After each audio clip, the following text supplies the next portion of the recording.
See, the next topic is polygons. So what is a polygon which is having more than two number of sides? Which is having more than two number of sides.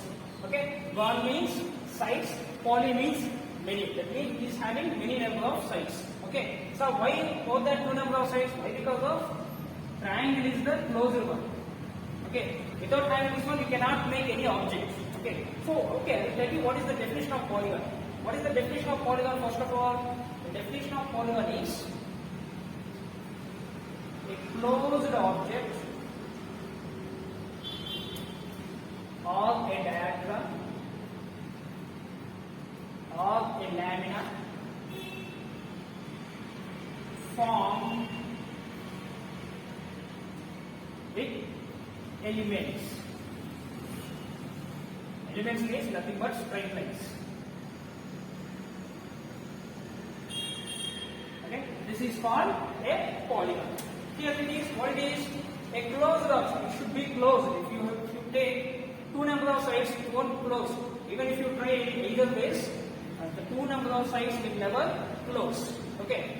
So if you want to close any object, at least you should have three number of sides. Then only it will become polygon. Okay. That's why they made more than two number of sides.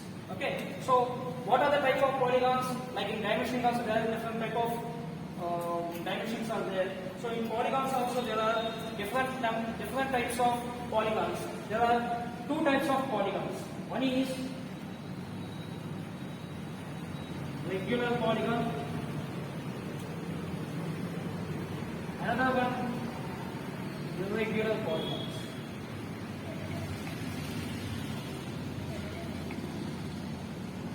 Okay. So how you differentiated regular and irregular? Okay. Yes. How I differentiated and irregular. Regular polygon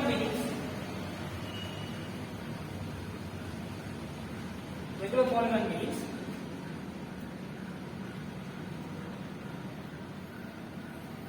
this 45. Okay. So regular polygon means where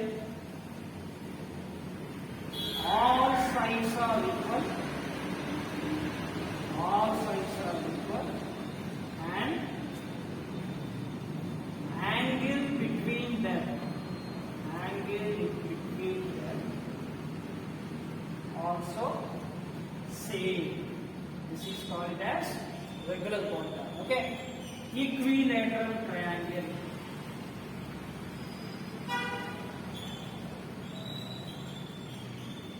Equilateral triangle where the three sides are equal. Next, square. See, if you see square, all sides are equal, and angle independent, all the sides is 90 degrees. Okay. In irregular polygons, suppose you take isosceles triangle. Isosceles triangle is not equal. Why? Because of isosceles triangle itself means if the length is 1 unit, then the height will be 3 units. It will be 1:3 ratio. Okay. But equilateral triangle is not that like that. It is same. Isosceles triangle is 1:2. This is square, and irregular polygon is rectangle. So why rectangle is irregular polygon? Here the angle may be same, 90 degrees, 90 degrees, 90 degrees, and 90 degrees. But the length of the sides are not equal. You see, here these two are same, but four are not same. So that's why irregular polygon is rectangle. Next, regular pentagon. Pentagon means which is having 5 number of sides. See,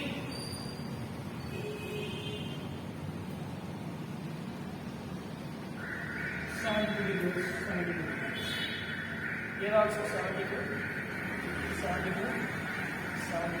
and all the sides are S, and all the sides are same. So how an irregular pentagon will looks like?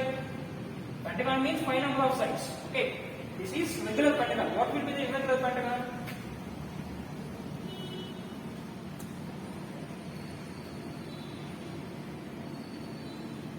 See, this is also having 5 number of sides. 1, 2, 3, 4, 5. But the angle is different. Here it is 72, here it is 72, here, in these 3 places, the angle is not same. So this is irregular pentagon. Next, regular hexagon, which is having 6 number of sides. Next, regular heptagon. Next, regular octagon. Octagon means 8 number of sides. If it is 9 number, then it will be nanogon. If it is 10 number, then it will be decagon. Okay, sir, if it is having 3 number of sides, triangle, 4 number of sides, square, 5 number of sides, pentagon, 6 number of sides, hexagon.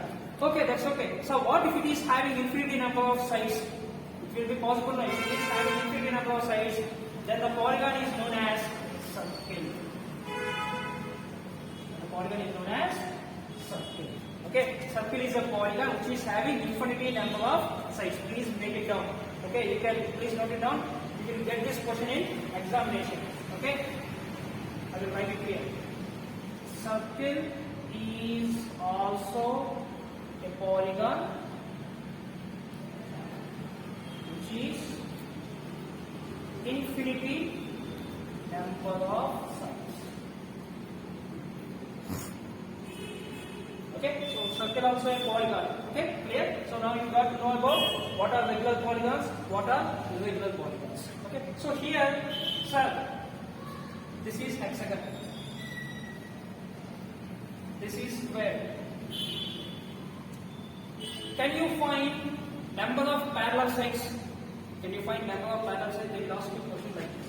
Find number of parallel sides.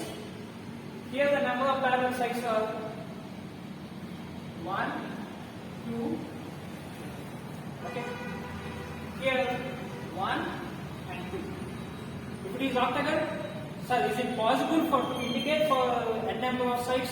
No, it's not possible. So for that reason, if you want to indicate number of parallel sides, then it should be equal to n by 2. It should be equal to n by 2. Suppose if it is a hexagon, then it will be 6 by 2. 3. If it is a square, it will be 4 by 2. If it is an octagon, it will be 8 by 2. The number of parallel sides will be 4. So what about odd? This is for even polygon. Okay, for odd polygon, odd number polygon, the number of parallel sides will be 0. No parallel sides will be there. See, pentagon is there. Are there any number of parallel sides? No. It is different. It is different. It is different. It is different. It is also different. For odd number of polygons, the number of sides will be, the number of parallel sides will be 0. For even number, it will be n by 2. Okay, so please note it down. For even number, it will be n by 2. For odd number, it will be 0. Okay, this is concept about. So, like I said, polygons will have, if a polygon which is having even number of sides will have parallel sides is equal to n by 2. Okay, that means how many number of, n means number of sides in the polygon. Okay, this is the way. But what is for odd? But for odd, 0. But for odd, we cannot make it. Okay, and in most important and the most important thing in polygons is external and internal angles. First of all, we will see what is external angle, and what next we will go for internal angle. What is the external angle? Suppose if you consider triangle, the triangle will have sides as number 3, but in a total plane it is 360 degrees. So 360 divided by 3, 120 degrees is the theta E. That means external angle. Okay. Clear? So what will be the outside angle? Outside means what you have to do is 180 minus 120. For the purpose of internal angle you need 180 degrees minus 120, that is equal to 60 degrees is the internal angle for triangle. Okay, in the same way for pentagon, the external angle will be 360 divided by 5. 360 divided by 5. What will be there? It will be 72 degrees. This is the theta E, that is external angle, and the internal angle will be 180 degrees minus 72, that is equal to 108 degrees. Okay. In the same way, hexagon,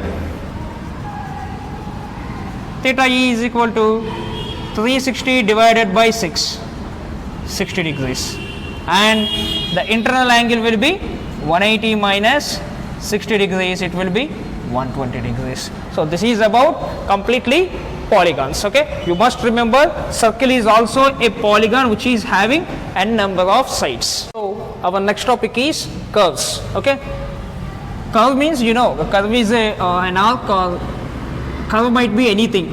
Okay, straight line is also a curve which is having infinity radius. Okay, circle is also a curve which is having finite radius. Like curves are there. In curves there are several types. One is by sectioning a cone. By sectioning a cone, you will get conic sections. You will get conic sections and conics. So what is the difference between conic sections and conics? I will let you know. Okay, and next, according to the locus of a point rolling on element, according to the locus of a point which is rolling on element, then you will get rollets. Rollets means nothing but cycloid, involute, trochoid, these things. Okay, next differentiation is locus of a moving point.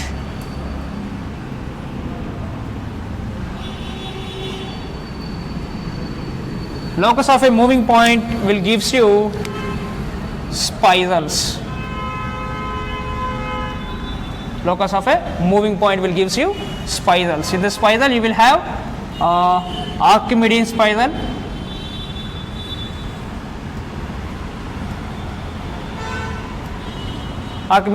helix, like that. Okay, clear? So next, so what is the difference between conic section and conics? Before going to that, first of all let me tell you one thing. What is a cone?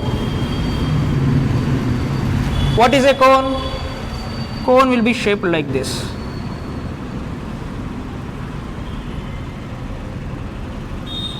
This is the shape of cone.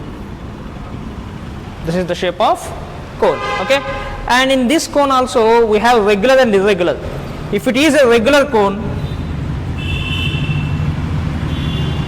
then it will be right circular cone. This is called it as right circular cone. If it is irregular, then it is called it as oblique cone.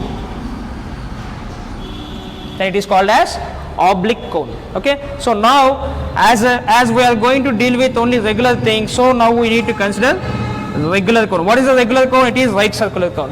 Now I will tell you what is right circular cone. Right circular cone means this is a right angle triangle. This is a right angle triangle. Now what I will do is,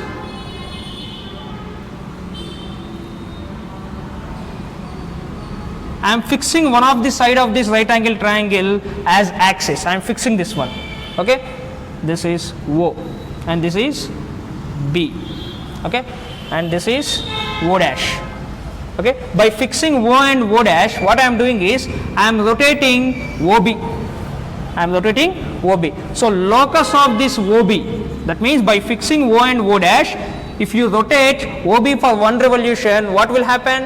It will form a circular shape. It will not form a circular shape, it will form a, yes, it's form a circular shape, okay. So for half revolution, B will be like this.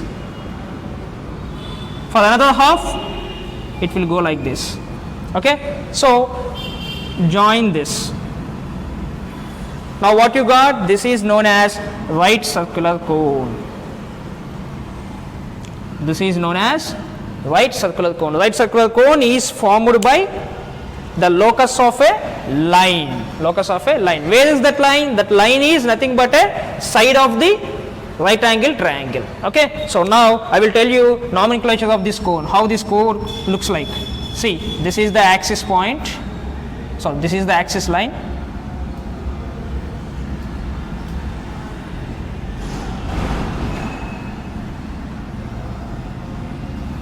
This is the cone. In this cone, this is called it as axis, and this is known as base. This is called as base. Okay. And what are these two, sir? These two are known as end generators. These two are known as end generators. Okay. So this is the point O. This is called it as apex. This is called it as apex. What is apex? Where two end generators meet. Not only two end generators.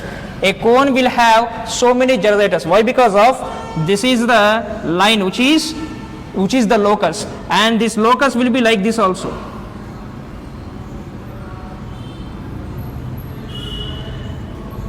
At several positions on the base, this locus of the line will take so many positions in this path. So there will be so many generators, infinity number of generators. Number of generators in a cone is infinity, but only end generators are identical. Only end generators are identical. Okay. So where all the generators meet the axis point is known as apex. Apex means the point where all the generators meet axis point. Meet the axis point is nothing but the apex point. Okay. Now the angle made by one of the generators and the axis is known as alpha. Is known as alpha. This alpha is known as semi-cone angle. This alpha is known as semi-cone angle. Okay. If the angle between two end generators will be 2 alpha, this 2 alpha known as cone angle. This 2 alpha is known as cone angle. Okay. We have very huge applications with this alpha and 2 alpha. Okay. So now you got to know about what is apex point. In cone, the total nomenclature you got to know. This is the main important thing. Number of generators in a cone will be infinity, but number of identical generators are only end generators. Those are 2. That you need to make a note. Okay. And the angle made by axis and one of the end generator will be semi-cone angle, and the angle between two end generators will be cone angle, 2 alpha. Cone angle, alpha is semi-cone angle. Okay. So now this is about conic sections. Conic sections are formed by sectioning a cone. Now you got to know about cone. Then I will tell you how conic sections will form and how conics are formed, and in-depth subject about these two. Okay.